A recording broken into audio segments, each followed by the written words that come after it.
Atos capítulo 1, versículo 4. O tema da mensagem nessa noite é: provoque os seus milagres. Amém? Provocadores de milagres. Diga assim comigo, repita comigo assim, ó: eu sou um provocador de milagres. Amém? Você vai entender o que é provocar o seu milagre. Quem gosta de milagre aqui, diga aleluia. Diz assim, Atos 1, versículo número 4, diz assim. Quero ler aqui, vou ler com vocês aqui, nessa versão. Estando com eles, ordenou-lhe que não se ausentasse de Jerusalém. A minha tradução está: ordenou em que eles não saíssem de Jerusalém, ou fossem embora de Jerusalém, mas que esperassem a promessa do Pai, a qual disse ele: de mim ouvistes. Versículo 5: porque na verdade João batizou em água, mas vós sereis batizados no Espírito Santo dentro de poucos dias. Aqueles, pois, que se haviam reunido perguntavam, dizendo: Senhor, é nesse tempo que restauras o reino de Israel? Curva sua cabeça, oremos. Pai, fale conosco nessa noite.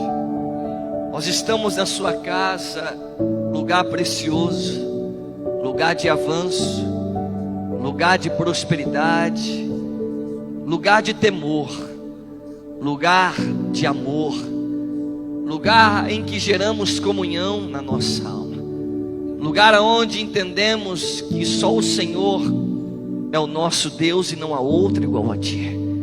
Eu te peço, Mestre, que nessa noite os seus anjos tenham livre acesso em cada coração. O Senhor possa trabalhar no individual de cada vida que aqui se adentrou. Tire do nosso meio toda a inconstância, tire do nosso meio toda a preocupação, toda a incredulidade, tire do nosso meio todo o medo, toda a dúvida, pois sabemos que diante desses princípios nós perdemos as bênçãos. E coloque agora a promessa do Senhor dentro da sua palavra.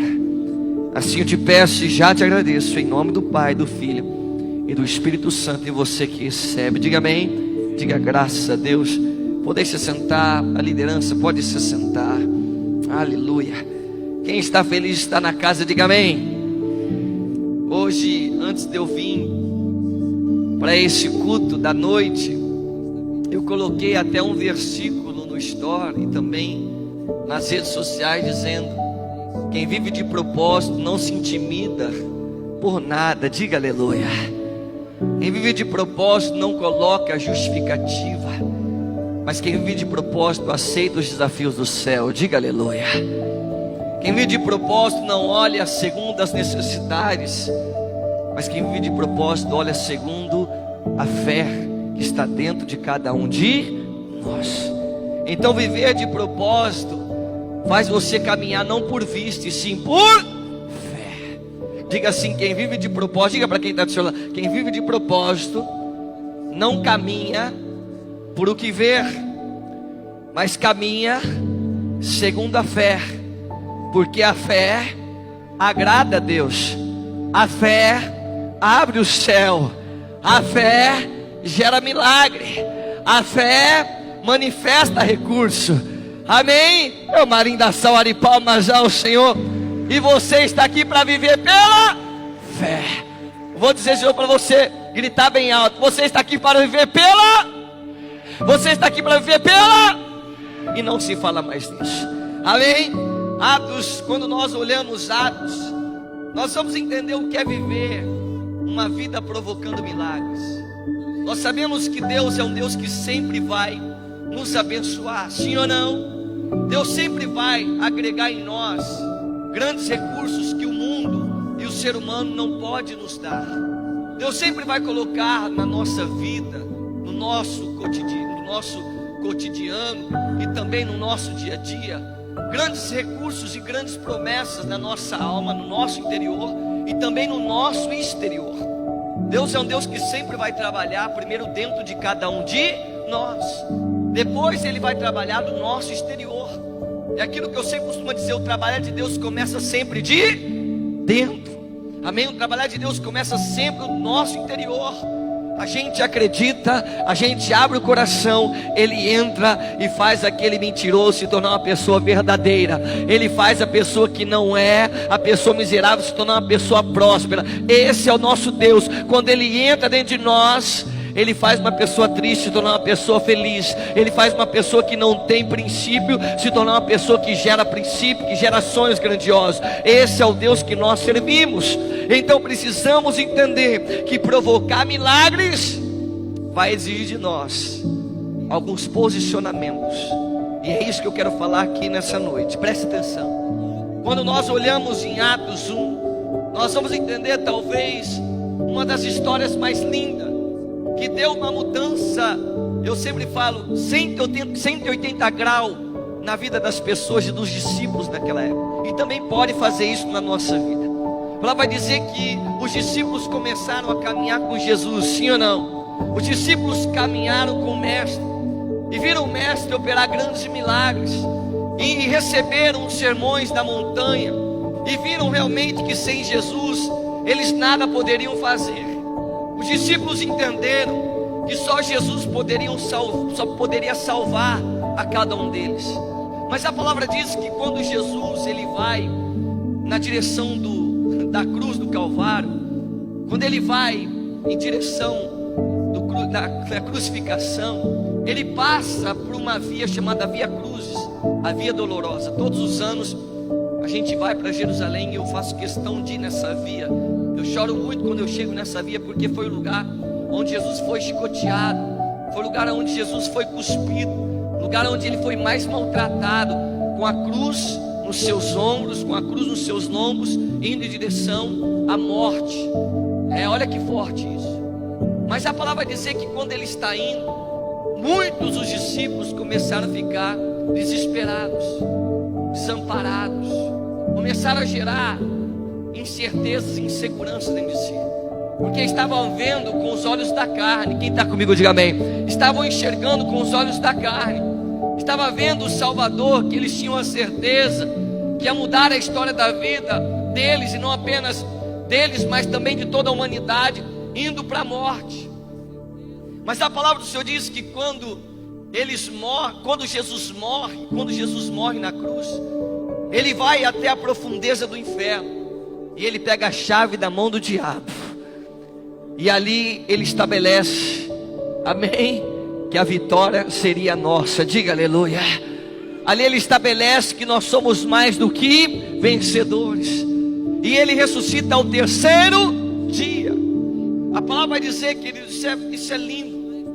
Quando a gente olha, quando a gente observa isso, a gente fica maravilhado, porque a palavra vai dizer que os discípulos ficaram ali todos sem rumo, e um dizia para o outro: nós vamos embora, não vamos mais poder ficar aqui em Jerusalém. Cadê o Mestre? Não tem ninguém para nos orientar, não tem ninguém para nos ensinar, não tem ninguém mais para nos conduzir e nos discipular, não tem mais jeito.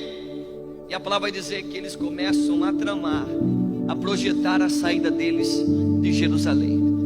Mas a Bíblia diz que quando Jesus ressuscita, ele aparece para Maria. Quando ele aparece para os discípulos, ele dá uma ordem dizendo: não saiam de Jerusalém, porque vocês serão batizados pelo Espírito Santo. Vocês vão começar a viver uma nova etapa na vida de vocês. Quem está entendendo? Diga bem. Vocês vão começar a viver uma vida de muitos milagres. Vocês vão começar a ser um canal de bênção para essa humanidade. Vocês vão entender que o poder que está em mim vai envolver vocês, e aquele que não tinha poder vai começar a ter poder e autoridade. Eles entenderam e ficaram ali. Olha que forte. Eles entenderam e ficaram ali, reunidos em um só propósito. Diga assim: a união, diga com força, a união faz a força. Quando eles estavam reunidos em um só propósito, a Bíblia diz em Atos 2, coloca para mim Atos 2, versículo 1. Veio o Espírito Santo. O Espírito Santo desce como vento impetuoso. Quando o Espírito Santo desce, eles começam a ser moldados, eles começam a ser fortalecidos, eles começam a dar liberdade àquilo que vinha do céu. Eles começam a parar de ser homens carnais, homens naturais, para viver, aleluia, a promessa e a grandeza de Deus, aleluia, naquele lugar. Ao cumprir-se o dia de Pentecoste, estavam todos reunidos no mesmo lugar. Versículo 2: de repente veio do céu um ruído como que de um vento impetuoso, e encheu toda a casa onde estavam sentados. Olha lá, e lhe pareceram umas línguas como que de fogo, que se distribuíam, e sobre cada um deles pousou uma. Diga aleluia. A palavra vai dizer que quando o Espírito Santo desceu sobre eles, aqueles que estavam tristes começaram a se alegrar. Vou dizer de novo, aqueles que estavam preocupados começaram a gerar certeza que ia dar tudo certo. Aqueles que estavam desanimados começaram a entender que Jesus tinha ressuscitado para eles vencerem, para eles conquistarem, para eles terem uma vida abundante na terra. Quando o Espírito Santo de Deus desceu sobre eles, a angústia caiu por terra, o desespero caiu por terra, o vazio no coração começou a ser preenchido pela promessa de Deus. Quando o Espírito Santo desceu sobre eles, eles começaram a sonhar alto, eles começaram a projetar coisas novas, eles começaram a entender que eles não eram qualquer um, não, eles eram escolhidos de Deus, e como escolhidos de Deus, eles poderiam fazer coisas sobrenaturais. E a palavra vai dizer que quando o Espírito Santo desce, eles começam a orar em outras línguas.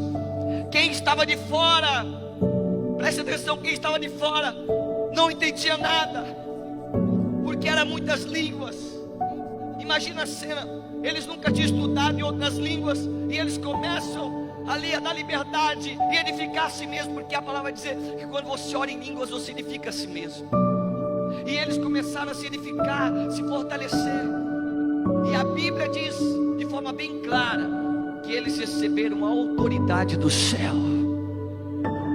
Você está aqui nessa noite, levanta sua mão para o céu, levanta sua mão para o alto. Você está aqui nessa noite não para ser uma pessoa comum, não para viver de necessidade, não. Você está aqui nessa noite para viver uma vida, o sobrenatural do céu, para viver uma vida cheia de autoridade. Aonde você colocar a planta dos seus pés, abençoado você será. Aonde você for, você será destaque. Quando o Espírito Santo de Deus, ele tem acesso em nós, aleluia, tudo se faz novo. Aquilo que não era, começa a ser. O mentiroso se torna valente. Aquele que roubava, mentia, traficava, hoje ele se torna uma pessoa bem sucedida, bem vista pelas pessoas. Aquela mulher que era uma mulher da vida, que não tinha princípios, hoje ela tem um propósito. Hoje ela sabe que ela vai viver, aleluia, na dependência do céu. Vai dar tudo certo, receba isso. Talvez você está preocupado, o que vai ser de mim, reverendo? O que vai ser da minha casa,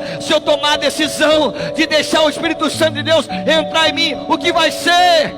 Vai ser tudo novo, receba isso. Vai ser tudo novo. Você vai ver, aleluia, como a sua vida será transformada. Porque Deus não deve nada para ninguém. Deus não é padrasto. Deus, ele é pai, e ele te ama de uma forma grandiosa. Você que recebe essa palavra, é uma linda salva de palmas ao Senhor. Aleluia, mais forte.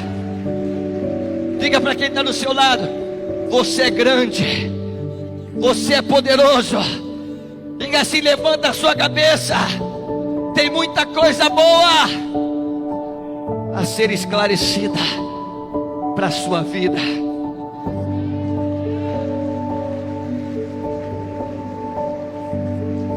Diga assim: ninguém vai me parar.